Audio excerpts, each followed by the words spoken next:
Hi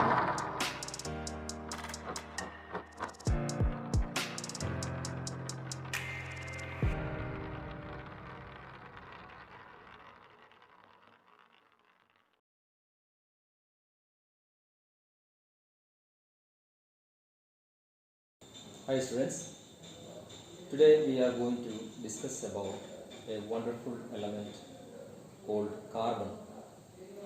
So carbon is a versatile element. Almost all the matter consists of carbon. Food, clothes, medicines, books, everything. So this makes carbon is a universal element and is a very versatile in nature. The amount of carbon present in Earth's crust is very less. 0.02% of carbon only present in the mineral form, like carbonates and hydrocarbons, coal and petroleum. As we said, almost all the elements or almost all the compounds consist of carbon, which are necessary in our day-to-day life, and therefore this makes carbon is very important element in our life. So, how does the carbon atom behaves as an element, and how does the carbon atom produce the compounds, the various number of compounds by combining them, and that we are going to learn in this chapter. So, a carbon generally forms a covalent bond between the elements and the carbon itself. So what do you mean by covalent bond? A covalent bond is formed by sharing the electrons from the outermost shells of the elements. So the electronic configuration of carbon. So atomic number of carbon is 6, and therefore the electronic configuration is 2, 4. So that means 4 electrons are present in the outermost shell of carbon. And these 4 electrons present in the outermost shell of the carbon makes it very special. So this, why? Because these 4 electrons, so in order to achieve a stable configuration, the carbon has to remove these 4 electrons from its outermost shell. Otherwise, it has to attain 4 more carbon electrons to the outermost shell. And both requires a large amount of energy. So since if it eliminates these 4 electrons in its outermost shell, these 4 carbon electrons are held by 6 protons in the carbon atom. So in order to break the bond between this electron and proton, that means the electrostatic force, a large amount of energy is required to form the anion. Then, and that much amount of energy cannot be spent to break the bond or the force of attraction between the protons and the electrons. Otherwise, in order to accept 4 more electrons, then again it has to spend a large amount of energy to form the cation. But how does the carbon produce the compounds? By combining with other elements. So they mutually share the electrons from the outermost shell of the carbon atom to the outermost shell of the electrons present in the other elements. So they form a covalent bond between them. So since this covalent bond is weaker than the ionic bond, ionic bonds are formed by the strong electrostatic force between the protons or the electrons. So since it is a weak, then carbon has low melting point and boiling point. And also the carbon is a poor conductor of heat and electricity. A large variety of carbon compounds are formed by producing this covalent bond between carbon atoms and the other atoms of elements. The simplest molecule formed by the covalent bond between the carbon and the other element is a hydrogen.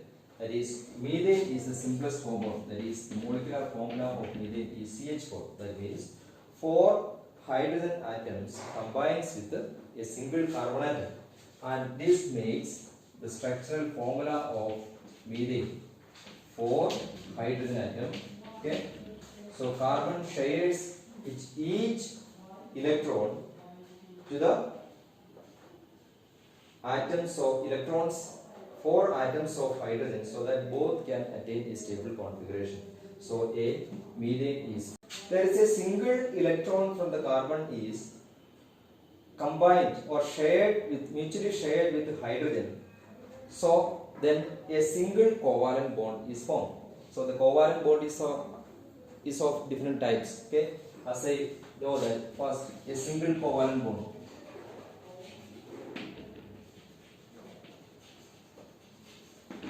So here the carbon shares a single electrons with one hydrogen atom.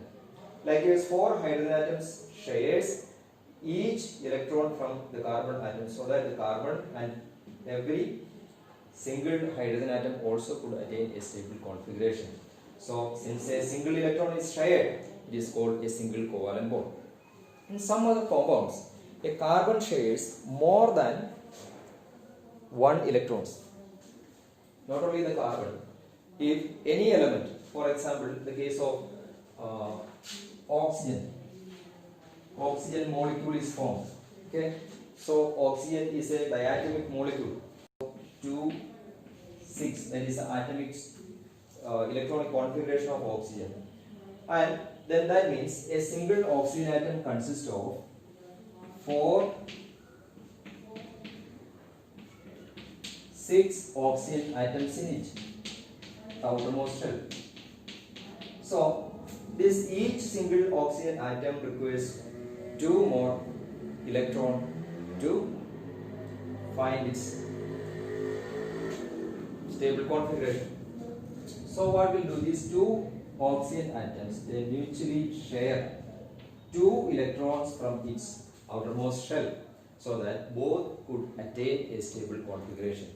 And this kind of bond formation, covalent, so since they are sharing electrons, obviously it is clear that it's a covalent bond formation, and then since 2 electrons are shared, then it is a double covalent bond.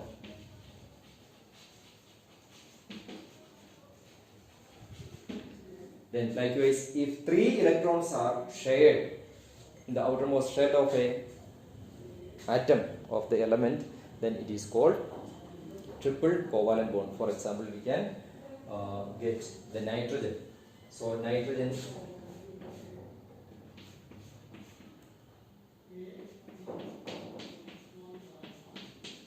three electrons they are going to share. So total how many?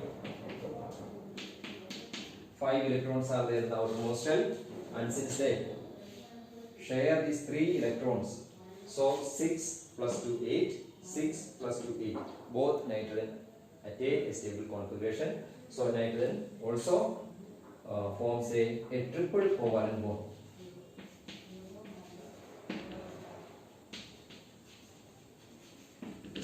This we have already learned in the previous class, I mean the class 9. How this ionic bond and covalent bonds are formed, what are the types of covalent bonds. Single covalent bond, double covalent bond and triple covalent bond. The most versatile nature of carbon is that the carbon can combine itself to form a long structure, and the shape of the structure can be a long chain or branched nature, or maybe a ring type structure. So this property of the carbon to form long chain by combining themselves is called catenation.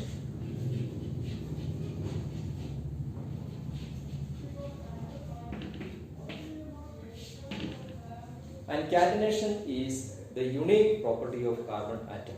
So carbon can combine themselves to form long chains or ring or branched chain of structures of compounds.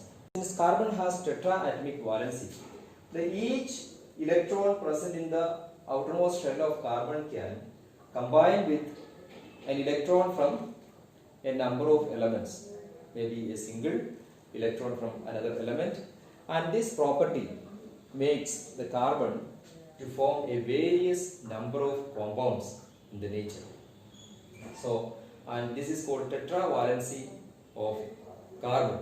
So, it has 4 electrons in the outermost shell, and these 4 electrons can combine with a number of electrons present in the outermost shell of the another elements. So mostly they are combining with oxygen and hydrogen. When a carbon atom combines with hydrogen to form a large number of compounds, they are called hydrocarbons.